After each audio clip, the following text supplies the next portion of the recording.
one of the most true things I've ever heard of the description of Salah. So this is our Sheikh Ja'far Hafidhullah was telling us this about Salah. He says, the more you want to get it out of the way, the harder and heavier it becomes. What's the most difficult Salah? It's not Taraweeh, it's not Fajr. It's when you're watching a show and then you pause it. There are no commercials anymore. During the commercial break, you want to just bang out 4 rak'at.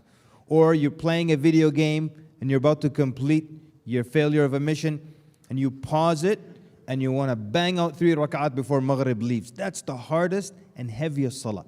He said it's just like quicksand. When you fight against quicksand, what happens? It becomes harder. You try to get Salah out of the way, it becomes longer. You want it to become lighter, and you just focus. And that's like invest in it, give your attention to it, and it becomes so much lighter. And everybody in this room has experienced in Ramadan where you go to Taraweeh and you're like, today it's so long. Then you go and check, what did the Sheikh read? And you find out it's like a quarter of a juz. Like, really? It seemed like 4 juz. And then there's that day when the Salah is the same length, but it was so short and easy for you.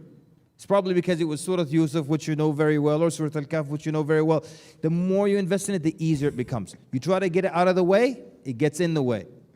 Just focus, give it time, give it attention, that you are speaking to Allah Azza wa Jal, and it just becomes so much lighter. So you're saying when a person knows a surah and they're praying behind the imam, it becomes a lot easier. It becomes a lot lighter.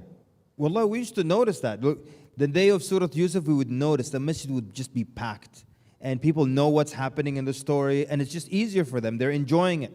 Whereas, the day of Al-Imran, they're like, I guess time flies when you're waiting for the imam to make a mistake. Yeah, oh yeah. The whole masjid just... Yeah.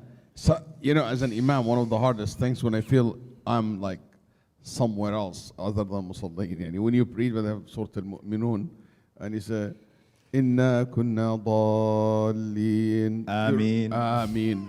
Oh my God, I'm like crying, talk about like hellfire and Ameen. To be honest, it's on this. Better than somebody else was reading, he said dallun. Somebody said Amun. Stop.